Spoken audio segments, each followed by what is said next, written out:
इतनी मुकद्दरों की मालिक, इतनी ईमान की बुलंदी की मलका सैयदा आयशा रज़ी अल्लाह ताला अन्हा हुजूर अलैहिस्सलाम के पास बैठी हैं। आपने फरमाया आयशा मैं तुझे एक दुआ ना याद करा दूं। सोने जल्दी कीजिए, अल्लाह के पाक पैगंबर दुआ याद कराइए। आपने फरमाया आयशा पढ़ अल्लाहुम्मा हासिबनी हिसाबन यसीरा। आप भी पढ़ लो, आसान हिसाब क्या होगा। फरमाया आयशा अल्लाह जल्ला शानू के दरबार में बुलाया जाएगा, अल्लाह के सामने खड़ा किया जाएगा। खुदा की जलाल को देखकर, उसकी किबरियाई को देखकर, उसकी अजमत को देखकर आदमी थर थर कांपने लगेगा, पसीना आएगा, अपने पसीने में खुद डूब जाएगा, जुबान खुश्क होकर इतनी बाहर निकल आएगी कि उसकी गर्दन में लपेट दी जाएगी। ओ आयशा रज़ी अल्लाह ताला अन्हा इतनी सख्ती होगी, ये होंठ पैरों में आके लटक जाएगा, ऊपर वाला होंठ कमर पे जाके लटक जाएगा। ए आयशा तुझे क्या बतलाऊं, जब नामा अमाल पकड़ाया जाएगा यूं नहीं कहा जाएगा चौधरी साहब आ जाओ नामा अमाल ले लो, मलिक साहब आओ नामा अमाल ले लो। फरमाया अपने सामने खड़ा करेगा, फरिश्तों को कहेगा इनका सीना फाड़ दो। जब सीना फाड़ा जाएगा तो इस बाएं हाथ को इस सीने के अंदर डाल के पीछे से निकाला जाएगा। तब नामा अमाल बदकारी का हाथ में पकड़ाया जाएगा और कहा जाएगा ए फरिश्तों इसे पूरे मैदान माशर का चक्कर लगवाओ, जहां रुके डंडे मारो और जहां बैठे इसे छोटे मारो, इसे दुर्रे मारो। लोग पूछे क्यों मार रहे हो, तुम बेफिक्र हो के बता देना ये इतना बदबख्त जालिम है कि दुनिया की जिंदगी अल्लाह की नाफरमानी में गुजार के आया है। फरमाया आयशा रज़ी अल्लाह अन्हा इस दुआ को कसरत से पढ़ा कर। कमली वाले क्या होगा, फरमाया इस दुआ के पढ़ने की वजह से अल्लाहुम्मा हासिबनी, और सबके लिए पढ़ेंगे अल्लाहुम्मा हासिबना हिसाबन यसीरा। फरमाया आयशा गुनाहगार को उसके नामा अमाल के साथ अल्लाह के सामने लाया जाएगा। गुनाहगार सर झुका के खड़ा होगा, अल्लाह के फैसले से डर रहा होगा, पता नहीं क्या फैसला हो, हमेशा हमेशा की जन्नत है या हमेशा हमेशा की फटकार दुदकार लानत है, कब्र जहन्नम का अजाब है। परवरदिगार आलम बंदे के चेहरे को देखेगा, नामा अमाल देखेगा, गुनाहों से भरा पड़ा है। आसान हिसाब ये है, अल्लाह बंदे को थर थर कांपता देख के मुस्कुराने लग जाएगा, कहेगा बंदे दुनिया के अंदर ये दुआएं किया करता था, जा आज दुआ रंग ले आई, मैं तेरे नामा अमाल को नहीं देखता, तेरे चेहरे की मासूमियत को देखता हूँ। तो दुनिया में क्या करता था, अल्लाह आसान हिसाब कर दे, इससे बेहतर इससे बड़ा आसान हिसाब क्या होगा। मैंने तेरा नामा अमाल खोला भी नहीं और तेरे गुनाहों को बख्श दिया।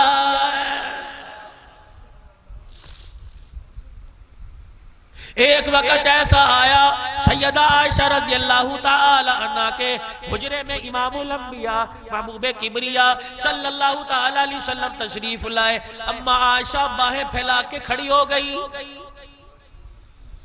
ए आयशा तेरी बाहें फैलाना कैसा, ये तेरा खड़ा होना कैसा। अर्ज करने लगी कमली वाले मेरे अब्बा ने कहा था, सैयदना सिद्दीक़ अकबर ने कहा था, सानी अस्नैनी इज़ हुमा फिल गार ने कहा था, अबू बकर ने कहा था। अल्लाहु अकबर। ओ लोगो कोई अपने कंधे पे बेटा उठाएगा, कोई अपने कंधे पे भांजा उठाएगा, कोई अपने कंधे पे पोता तोता उठाएगा।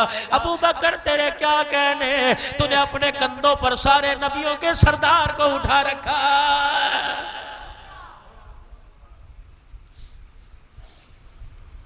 जन्नती जन्नत के दरवाजे पे जाएगा, टिकट जन्नत का हाथ में होगा, फरिश्ता कहेगा कामयाब होके लौटा, लेकिन मैं तेरे से पूछूंगा नहीं किस चीज की वजह से कामयाब हुआ।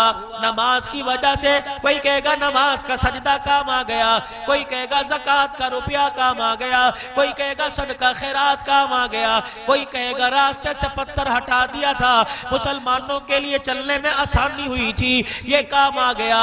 किसी अंधे को रास्ता पार करा दिया, ये काम आ गया। किसी किसी की जरूरत पूरी कर दी, ये काम आ गया। नाम अमाल के साथ देखो कामयाबी का सर्टिफिकेट मिला। बारी जब अबू बकर की आएगी, फरिश्ते की तो जरूरत नहीं, अबू बकर से पूछ ले कि अबू बकर किस वजह से जन्नत में जा रहा है। सबको पता है रफाकत रसूल की वजह से, मोहब्बत रसूल की वजह से, नबी के कदमों पे कुर्बानी देने की वजह से, हुजूर अलैहि सलाम के हाथ में हाथ देने की वजह से आज अबू बकर को जन्नत में दाखिल किया जा रहा है। अगर फरिश्ते ने पूछ लिया अबू बकर क्या चीज काम आई, मेरा ख्याल है सैयदना सिद्दीक अकबर कहेंगे मैं तुझे दिखाऊं या बतलाऊं, या सूंघेगा या पूछेगा। अबू बकर क्या सूंघाएगा? हिजरत की रात जब मक्के के दुर्रे यतीम को कंधे पर उठा के 6000 फीट की बुलंदी पर नंगे पांव लेके गया था और गार में आपको बिठाकर पहरेदार बन गया था। हुजूर का वजूद मेरे कंधों पे था, पांव मुबारक सीने मुबारक पे थे, मैं तो एक रात उठा के गया।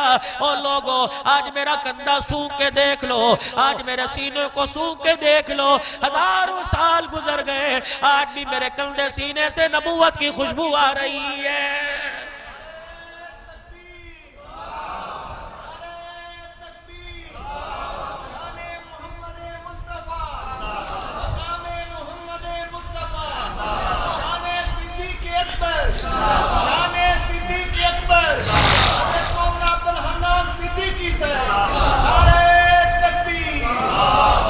मेरे बाप अबू बकर रज़ी अल्लाह ताला अन्हु ने कहा था जहां तुझे मौका मिले हुजूर से अपने लिए दुआ करा लेना। कमली वाले आज मेरे लिए जब तक दुआ नहीं करोगे मैं बाहर जाने नहीं दूंगी। मियाँ बीवी का लाड है, प्यार है। हमारे घर के अंदर तो 50 साल हो गए, 10 बच्चों की माँ बन गई, अभी तक मिजाज ही नहीं बने सर जी। 20-20 साल शादी को हो गए, माँ बेटी के घर बैठी हुई है, बाप बेटे के घर बैठा हुआ, दोनों एक कमरे में बैठ के एक बर्तन में खाने को तैयार नहीं। बताओ जन्नत में ये इकट्ठे जाएंगे?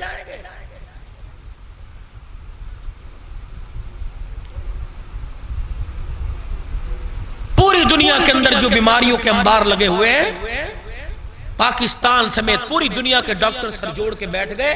ऐसी ऐसी बीमारियां जिनका कभी नाम नहीं सुना, वजह क्या है? सारे डॉक्टरों ने मशवरा करके फैसला किया ये कोई बीमारी नहीं है, ये घर के अंदर जो झगड़ों में टेंशन हो रही है ये बीमारी है। दुकान पे ग्राहकों से लड़ाई, दुकान पे ग्राहकों से लड़ाई है और घर में जाके 10 बच्चों की माँ से लड़ाई। बताओ ना चैन से जी रहा है ना चैन से सो रहा है। बताओ वो सही सलामत कब्र में जाएगा या दुखों का मारा कब्र में जाएगा?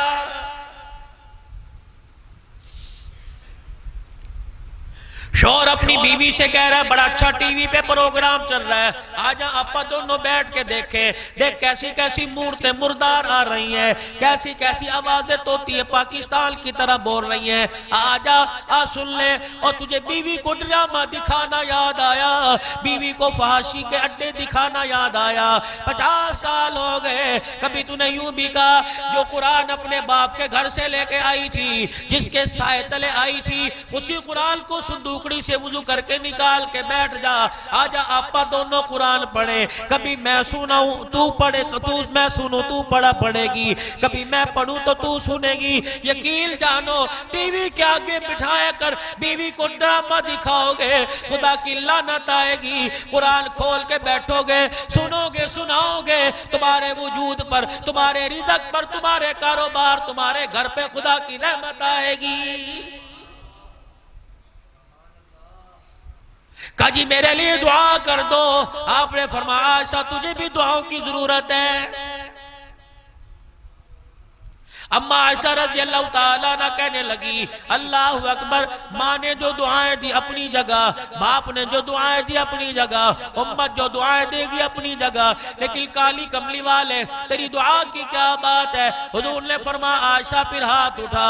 सैयदा आयशा ने हाथ उठाए, रहमत वाले नबी ने दुआ फरमाई अल्लाहुम्मा अग़फ़िर ली आयशा, ए अल्लाह मेरी आयशा की मग़फ़िरत फरमा दे, मा तक़द्दम मिन ज़ंबिका व मा तअख़्ख़र, अल्लाह अल्लाह इसके अगले पिछले गुनाह माफ फरमा दे। अम्मा आयशा को जब हुजूर ने दुआ दी इतना खुश हुई, जमीन पे बैठ के करवटें बदलने लगी। आपने फरमाया आयशा किस चीज ने तुझे खुशी में डाल दिया? कि इससे बड़ी क्या खुशी होगी कि नबियों के सरदार के मेरे हक में हाथ उठ गए। फरमाया आयशा तुझे तो एक मर्तबा दुआ दी, तेरे से बचाई ना गई। अल्लाह की इज्जत की कसम है, ये दुआ हर नमाज के बाद मैं अपनी गुनाहगार उम्मत के लिए करता हूँ।